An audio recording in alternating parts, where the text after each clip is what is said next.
My parents erased my name from the will, but they never expected what happened next. The day I overheard my parents say, "Remove his name from the will. He doesn't deserve anything," I felt like my entire life had been a lie. I wasn't adopted. I wasn't a criminal. I was simply the son who refused to obey every selfish decision they made. My name is Daniel, and growing up, I believed family always stood by each other. I worked in my father's business from the age of 16 while my younger brother, Ryan, spent his days wasting money and partying. Every time the company faced problems, I was the one staying late to fix them. I thought my parents noticed my sacrifices. They did. They just didn't value them. One evening, while searching for some business documents in my father's office, I accidentally heard my parents talking with their lawyer. My father said, "Ryan is our favorite. Give everything to him. Remove Daniel's name completely." My mother didn't hesitate. "He'll survive on his own. Ryan needs us more."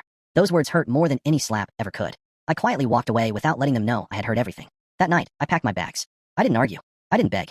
I left. Before leaving, I wrote one sentence on the dining table. "I hope one day you realize the difference between the child who needed your money and the one who only wanted your love."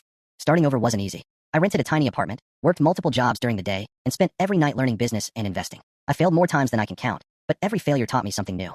Years passed. Slowly, my small startup became a successful logistics company. Investors believed in my vision, and before I turned 30, my company was worth millions. For the first time in my life, I didn't need my family's approval. Meanwhile, my parents handed the entire family business to Ryan. Within 2 years, he had nearly destroyed everything. He borrowed huge amounts of money, trusted the wrong people, and treated the company like his personal bank account. Debts piled up, employees resigned, and the business that my grandfather had built over decades was on the verge of collapse. One afternoon, I received an unexpected phone call. It was my mother. Her voice was shaking. "Daniel, can we meet?" When I arrived, both my parents looked older than I remembered. My father couldn't even look me in the eyes. Finally, he whispered, "We made the biggest mistake of our lives." They admitted that they had chosen favorites instead of choosing what was right. They asked me to return and save the family business. For a few moments, I stayed silent.